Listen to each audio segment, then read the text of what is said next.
Hello guys, and thanks for checking out the channel and clicking on the video and watching. Well, I did say in a previous video I was going to go up on the high ground, but as you can see behind me we got gusting winds and there'd be no value. The wind noise would be just horrendous. I don't have the videoing equipment to make it of any value to you guys, me taking you along up there. And the prior day it was just sideways rain. It was horrendous. So from here I think I'm going to seek shelter, and I think I know just the spot.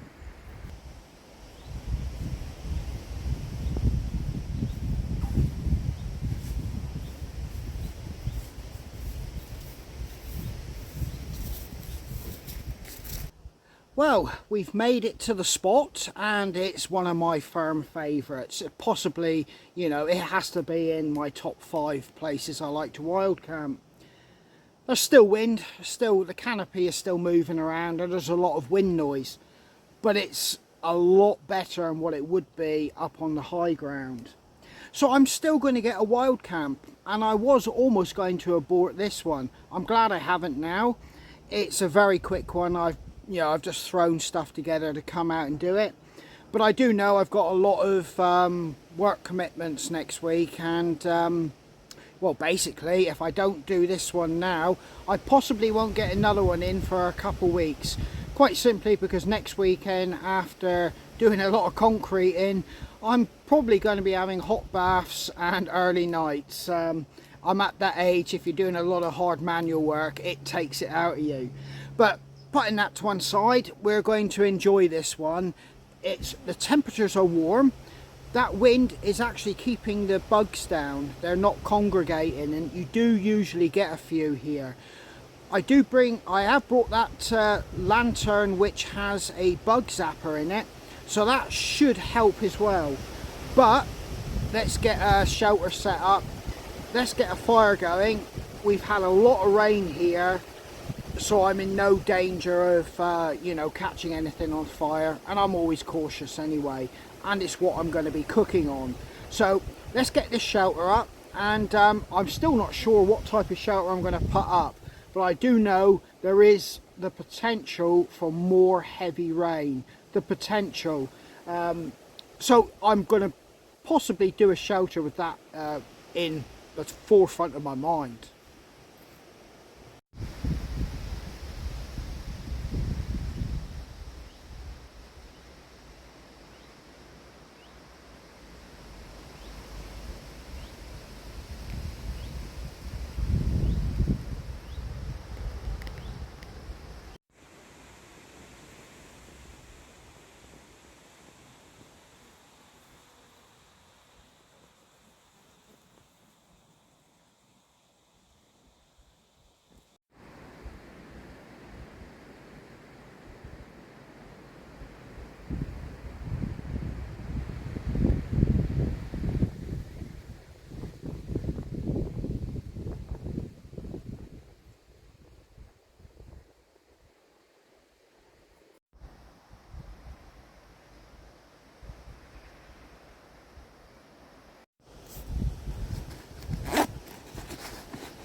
Right, I've done a tarp tent kind of structure. I've shown this setup in another video, but it's a pretty basic one, and because I don't have a really square tarp, it's quite hard to configure a perfect tarp tent. You can still make something, so there's no need to worry about that. I've done it, so that gives me my best chance to stay dry and out of the wind.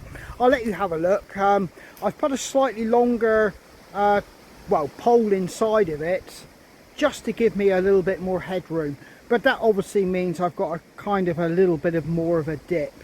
But you know, horses for courses, this is going to work the best for me tonight. But I've got to get some food and get this fire going. We're beginning to lose light quite fast here. So this is camp for tonight, and I've basically got it further over to the hedgerow over there, quite simply because I'm trying to get the most wind protection. I usually have it over this side, but as you can see, I've got more open space where the wind can come in from, and you can see it's blowing straight through here. So with a tarp tent, obviously you can see it's down on the floor, the wind is going to come straight up over the top, and it's going to give me my best chance of you know, comfortable night without wind blowing around me too much. And if it does rain, obviously you can see it's just going to roll straight off. I've got the door or the entrance facing over towards this hedge here, and I've given myself a slightly bigger entrance by putting a bigger pole inside. That's what gives it a slightly stranger shape than the one I did last time. Quite simply, this tarp isn't designed to do a tarp tent setup, but as I've said already, you can still make one. But having a look inside, you can see I've got plenty of room, and because I've done it this way, I'm hoping if it is raining, I've got a little bit more admin room in this area. Well, my sleep system's in there now, and you can see what it consists of. Just a bivvy bag, Army Jungle sleeping bag, a roll mat double folded over and taped. You can keep the actual thickness of the roll mat up by doing that, but also reducing basically the amount of space it takes up, and just a piece of tarp on the floor. And that's it for tonight, and time to get the rest of the camp sorted and get some cooking, well, a cooking fire on the go.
Right guys, what have I got to eat then?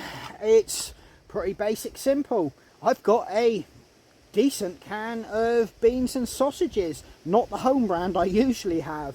Yeah, the wife went and got this one, she went shopping, so it must be a token of her love for me to invest in a decent can for me while I'm out here.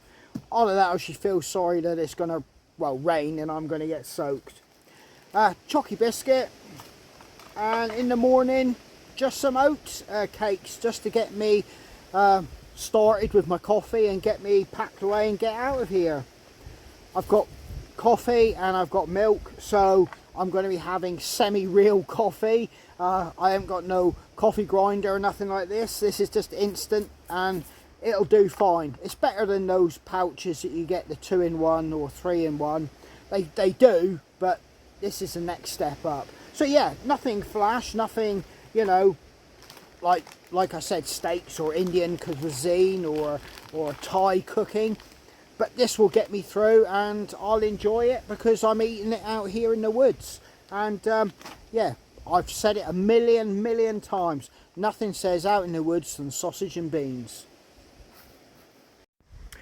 Well, I've got a book I'm going to start reading here, and it's Isaac Storm. Now, a kind subscriber from Texas sent this to me, and I'm very grateful. And it's basically based around a hurricane that caused a mass tragedy in a seaside town in Texas, and the town of Galveston, on the September the 8th in the 1900s. And basically 6,000 people died due to this natural disaster, and that's one incredible figure of people to die. So I'm going to get stuck into that or start reading it here later. And it just nicely brings me in, or not nicely, it brings me into the topic of what's happening in Europe. I mean, we've obviously got a major war raging on the eastern flank, and in France you would think pretty much it's a war zone there at the moment. And you know, it just makes you sit and wonder, because Europe is considered one of the safest regions on this planet, and we've got all this going on. And it really does make you sit and count your blessings, you know, for your own personal, blessings, where you live, and what you do, and your personal circumstances. And your heart goes out for the people suffering at the moment. But you can't get just too despondent. I mean, you've got to get on with life, because if you sit down and let things drag you down, they will drag you down, honestly. So I could have stayed home tonight myself, but I mean, I've picked myself up. I couldn't go where I wanted to go, and I've come here, and I feel all the much better for it. And that's basically, you know, what you got to do. Don't get too down with what's happening out there in the world or your own personal circumstances. Just get out and do a few things, even if it's just having a fire with a coffee, or if you can't have a fire, just bring a flask with a coffee, and you know, enjoy a little bit of outdoors time. It is quite therapeutic. Well, I brought this along and I said I would try it, and it was given to me by Kira and Lewis, my daughter and her boyfriend. And yeah, I've actually got a bug zapper and light system all in one.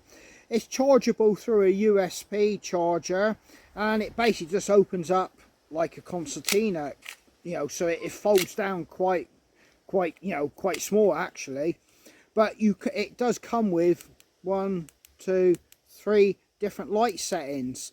So I'm quite curious to see how much ambient light this throws out, because I haven't brought my hurricane lantern here. The handle splits open, so you don't have to undo knots or anything, which is going to be quite handy for how I've rigged up my guide rope there. I can just feed one bit through and then link the actual handle up again like that. So yeah, and I'm presuming all that internal gubbins is what is the actual zapper. I've done no research or even really read the manual. All I've done is just had a quick look on the box.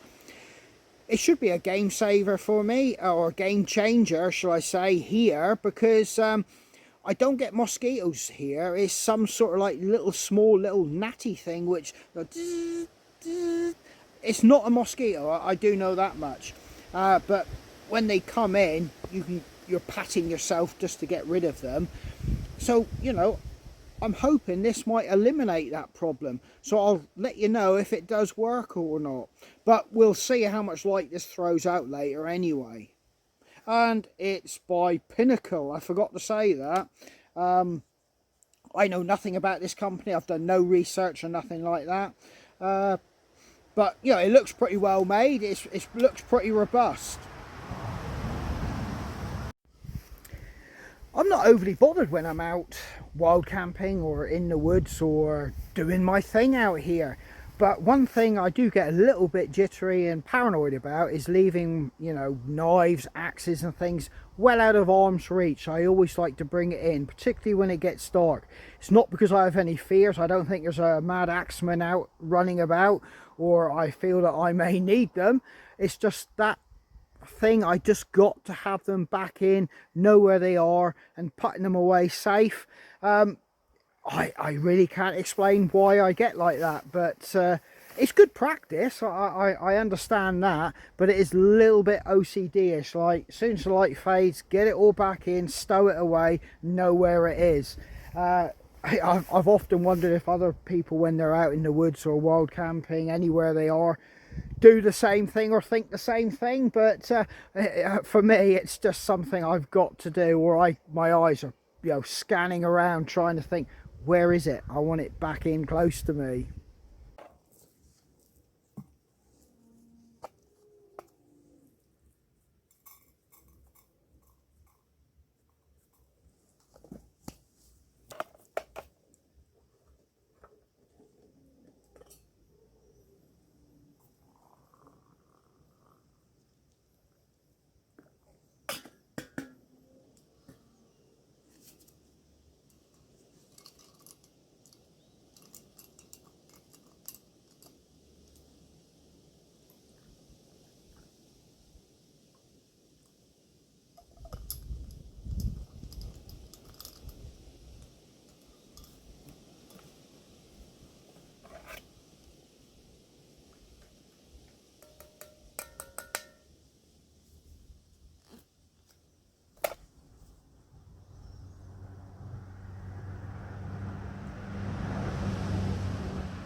Well, tea is served. Let's try a sausage.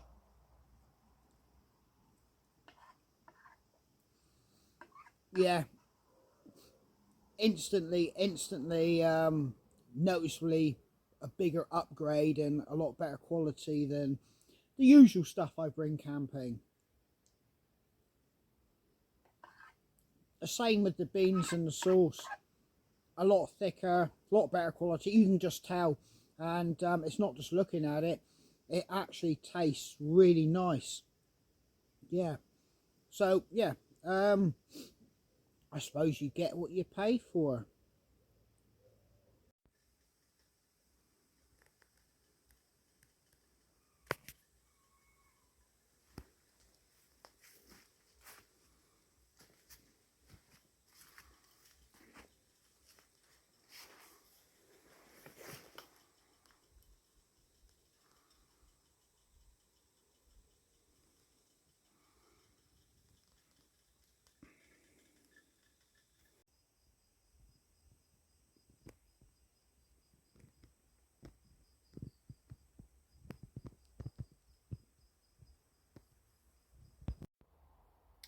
Well, that bug zapper's light is really quite powerful. It's really illuminating all my area here by my tarp, as you can see. It's not too far between, you know, twilight. There's no real light left in this piece of woodland here. But yeah, it's really, really, really doing the job.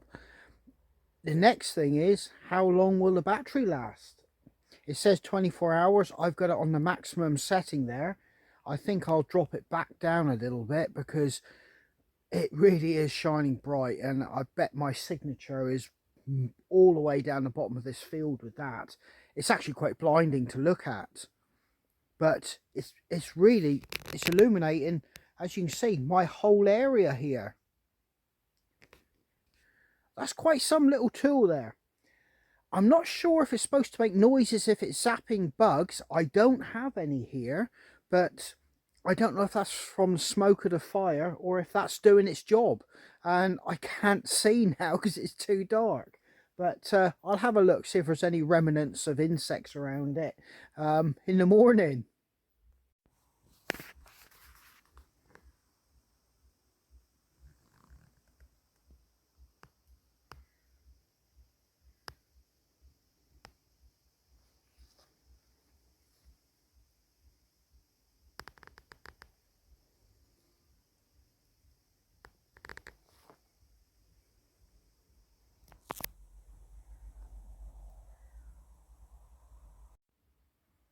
Well, I've had to turn that bug zapper down, and on top of that, I've had to lower it.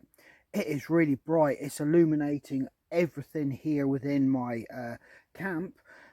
It's doing a better job, dare I say it, than the hurricane lantern. Like I was saying, the only question I do have really now is what the battery length will be. I've got it on its lowest setting at the moment.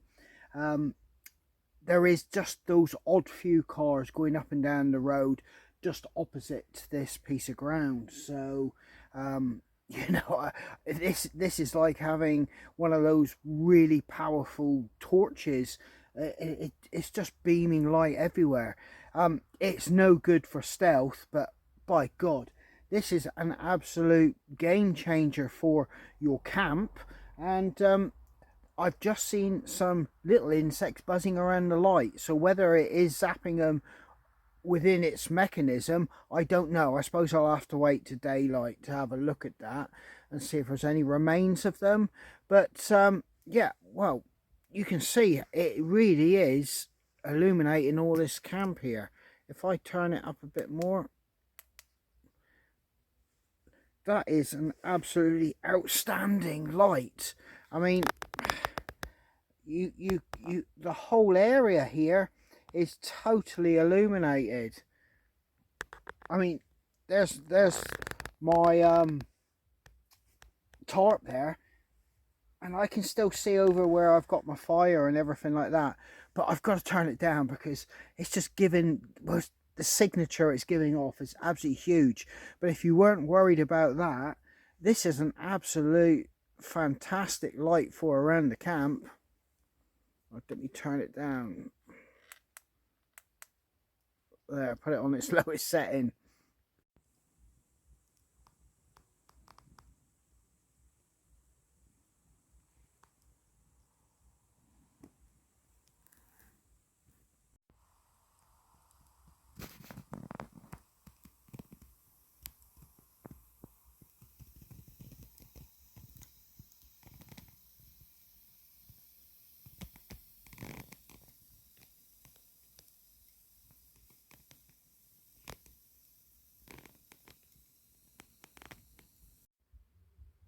Well, I only brought one cider, and I think I'm going to have it now. I mean, I might as well enjoy this wild camp. But somebody's got a party, and it's probably, I don't know, half a mile away, and it's really banging. All I can say is good luck to the neighbours, to the person that's got that lot going. But it's still relatively early. I think it's only about sort of like 10:30. So, you know, hopefully they will turn it off later on. But yeah, this light is absolutely smashing the light out. And there's, well, loads of insects around it. So I'm going to drink the cider, see this fire out, and yeah, I'm going to crawl into the sleeping bag and get, well, an early-ish night. Right, I'm inside the tarp tent. I'm going to turn off this little light because it's attracting all the insects now, so I need to turn it off pretty quick. It's doing its job. But yeah, it was fantastic. It actually was better than the hurricane lantern. So I'm going to catch you guys in the morning, and we'll see how the night progresses. Hopefully there won't be any more rain, and I'm hoping that music will stop later on. Well, morning. I was woke up by about 3 or 4 magpies just above my tarp, and they were really going for it, squabbling and fighting over something. And it didn't seem worth just lying there listening to them, so I got up and got a coffee on the go. I'm just waiting for the fire to die down, then I'm going to pack up, get everything together, clear up, leave no trace, and then I'm going to head off out of here.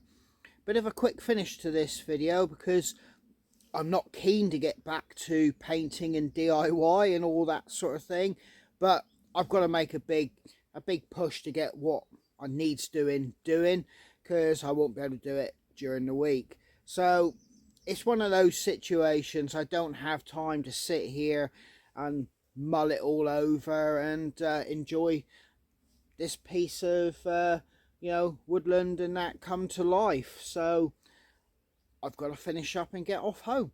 So yeah, thanks for coming along. It could have been a disaster. Due to weather conditions, couldn't get up on the high ground, or I could have, but it wouldn't have been worth videoing.